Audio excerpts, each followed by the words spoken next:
요한복음 2장의 가나의 혼인잔치부터 오늘 본문 왕의 신하의 아들 치유까지를 취임 표적이라고 구분한다는 것을 지난번에 나눴습니다.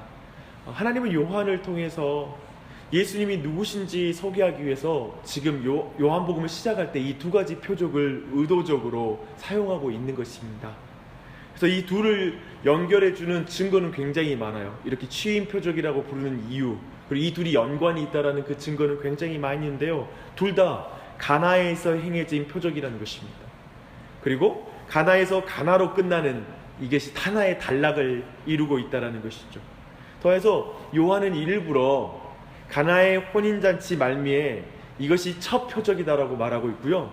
그리고 왕의 신하의 아들의 치유 이야기 말미에도 이것이 두 번째 표적이다라고 말하면서 이렇게 이 두 가지 표적을 순서대로 말하면서 이렇게 의도적으로 이걸 연결시키고 있다는 것, 그리고 그 안에서 분명하게 강조하고 싶은 것이 있다는 걸 우리가 알 수 있습니다. 여러분, 물을 포도주로 변화시키는 표적을 통해 예수님은 자신이 새로운 창조주이다, 새 창조주이다라는 것을 드러내셨죠. 예수님은 물로 몸을 씻어 정결하게 하는 수준이 아니라 이제 자신의 몸에서 나오는 핏물을 통해서 죄인들을 정결하게 하시는 분이시라는 것을 이렇게 드러내고 계시는 것입니다. 그래서 그렇게 함으로 우리 모두를 새로운 피조물이 되게 하는 그런 새로운 시대를 여시는 분이라고 예수님은 자신을 첫 표적을 통해서 드러내셨습니다. 그렇게 본다면 제자들은 그 당시에 그 모든 장면을 보면서 예수님이 단순히 포도주를 통해서 사람들을 즐겁게 하는 수준의 사람이 아니라 참으로 참된 음료가 되셔서 우리의 영적인 그리고 궁극적인 우리의 기쁨이 되어주신 분이라는 걸 깨닫는 게 바로 첫 번째 표적의 어떤 큰 의미였습니다. 그런데요, 오늘 표적 있잖아요. 이 두 번째 표적을 잘 살펴보면 첫 번째 그 표적하고 굉장히 유사합니다. 등장인물들의 행동과 예수님이 대하는 그런 말씀들이 되게 유사하고 그 결과도 비슷해요. 특별히 오늘 이 말씀을 통해 새 창조의 주인이신 예수님께서 이제 말씀으로 왕의 신하를 치료하십니다. 사실 그것은 어떤 이미지가 느껴져요? 하나님이 처음에 창조하실 때 말씀으로 세상을 창조하시잖아요. 그렇죠? 그와 동일한 이미지를 가지고 오는 거예요. 새 창조주의다라는 것을 그대로 사용하고 있는 것입니다. 그리고 왕의 신하와 아들과 가족들은 예수님이 단순히 육체의 질병을 고치시는 분이 아니라 이분께서는 참으로 말씀으로 세상을 창조하신 하나님의 아들이시다. 그리고 말씀으로 우리를 재창조하시는 그런 능력의 하나님이시다라는 것을 그들이 믿게 된 것이죠. 이런 것도 굉장히 유사하죠.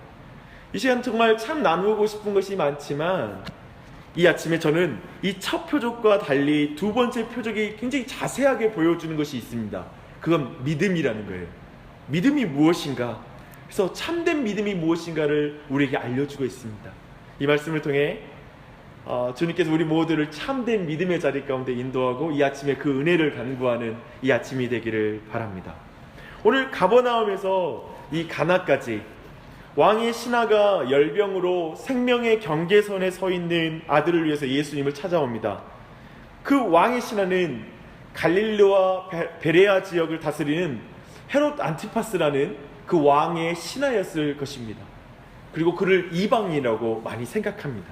그래서 생각할 때 이제 이 사람이 약 20km가 떨어진 이곳까지 정말 만약에 그 아들이 죽게 된다면 아들이 마지막을 볼 기회를 놓칠 것을 감안하면서 그는 거기를 한달음에 달려서 쉬지 않고 예수님을 찾아왔을 것입니다. 그리고 그에게 이제 생명이 당신께만 달려있다라고 이제 나아온 것이죠. 그래서 아마 예수님을 보자마자 내 아들 좀 살려주세요 라고 말한 것으로 보여요. 오늘 성경 본문이 그래요. 내 아들 좀 살려주세요. 곧바로 엎드리고 다짜고짜 아마도 울음을 터뜨리면서 그 마음이 그 안에 격양돼서 예수님께 부탁했을 것입니다. 근데 이 성경에서 이 간청이라는 말을 하는데 이 간청이 미완료 시제예요. 즉 말하면 완료되지 않은, 즉 간청을 반복해서 했다라는 의미도 돼요.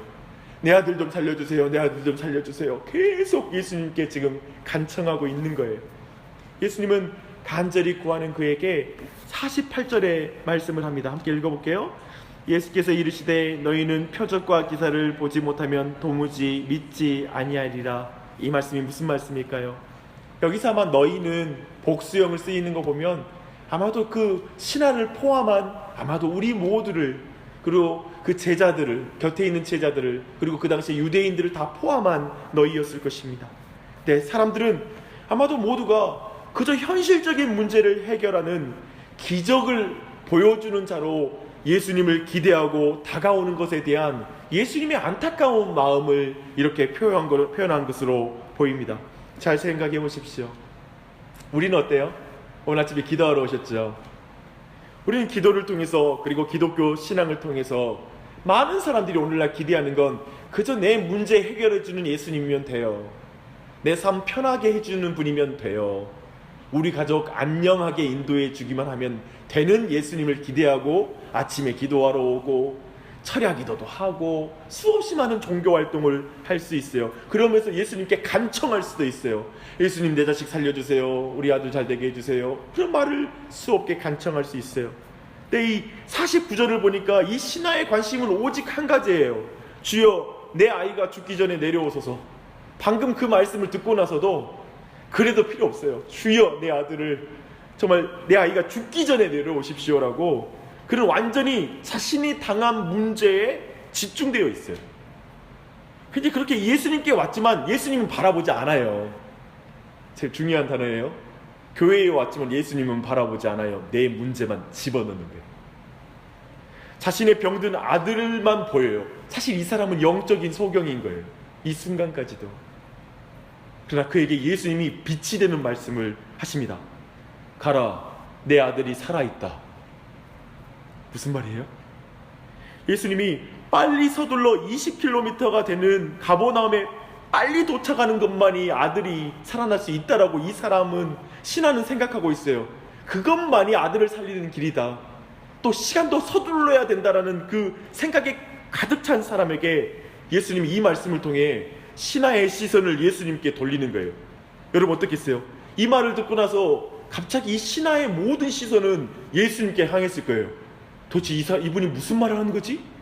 오직 자기 문제는 자기 방식대로만 풀릴 거라고 생각했는데 이분은 가라, 내 아들이 살아있다 라고 말하고 있는 거예요.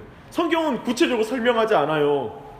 곧바로 예수님의 말씀을 믿었다라고 이 성경은 표현하고 있고, 예수님의 말씀대로 아이가 고쳐질 걸 믿고 그 말씀을 믿고 그냥 가버려요.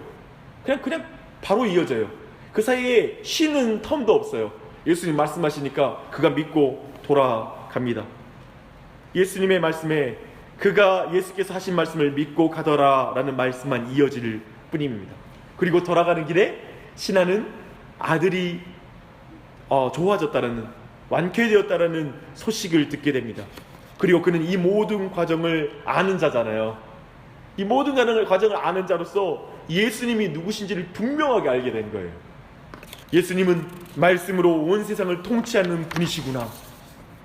이 예수님은 그의 말씀으로 모든 질병을 고칠 수 있는 분이시구나 라고 이제 믿게 된 거죠. 그리고 자신의 영적인 눈을 열어주신 분이시구나라는 것을 그가 깨달았을 것입니다. 그리고 나선 그 가정 모두가 예수님을 바르게 고백하는 참 믿음의 가문으로 거듭납니다. 새로워집니다. 이 이야기, 취임 표적의 두 번째 표적의 이야기입니다. 사랑하는 여러분, 이제 이 이야기에서 한 발짝 뒤로 물러나서 한번 2장부터 4장까지 한번 제 이야기를 들으시면서 한번 정리해 볼까요?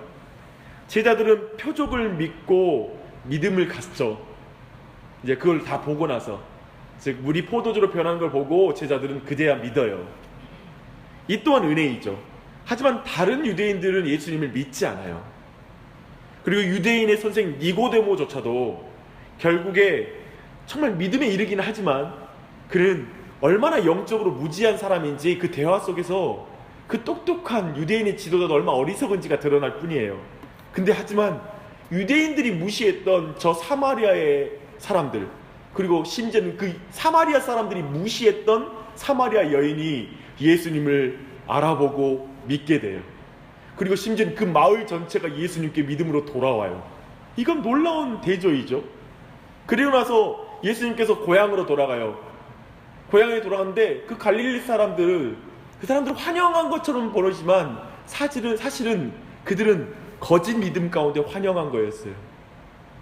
그들도 믿지 않는 거예요. 그러나 다시 가나에서 이 이방인은 제자들을 포함한 모든 사람들과 다른 차원의 믿음을 드러내요. 제자들은 표적을 보고 믿었죠. 하지만 이 사람은 표적이 아닌 말씀을 믿는 믿음을 갖는 거예요. 이건 다른 차원의 믿음을 말하고 있는 거예요. 이 믿음은 신화의 공로인가요? 오늘 이야기를 보면 신화의 공로가 아니라 신화는 전혀 도리어 영적으로 무지한 자였지만 이 믿음은 예수님께서 선물로 주신 믿음이라는 것이 또한 우리가 이해가 될 것입니다. 사랑하는 여러분, 이 시간 이 아침에 우리 모두가 받아야 될 참된 복은 참된 믿음입니다. 믿으십니까? 말씀을 믿는 믿음, 이것이 이 아침에 우리가 기도하고 간구해야 될 기도 제목일 것입니다. 여러분, 이 아침에 우리 모두의 마음은 눈이 어두운 상태로 이 자리에 왔는지 모릅니다.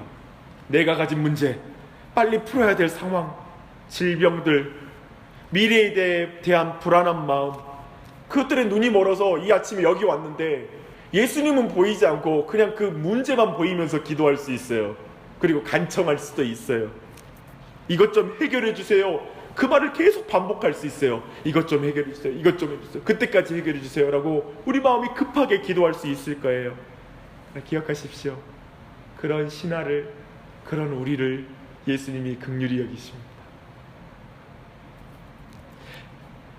그러나 기억하실 건 자신의 욕심을 따라 믿는 것, 자신의 생각으로 예수님을 믿는 것, 자신의 방법대로 예수님께 하라고 믿는 것, 육적인 관심으로 예수님을 판단하고 따르는 것, 그것은 예수님께 속한 것 같지만 거짓 믿음입니다. 그러나 성경이 말하는 참된 믿음은 하나님의 말씀을 믿는 믿음, 말씀에 순종하는 믿음, 자기 생각이 있지만 예수님의 뜻을 믿는 믿음, 그분의 시간과 그분의 방법을 믿는 믿음, 그것이 성경이 말하는 참된 믿음입니다. 사랑하는 여러분, 이 아침에 이 믿음을 구하십시오. 이 참된 믿음을 구하고 나아가시길 바랍니다.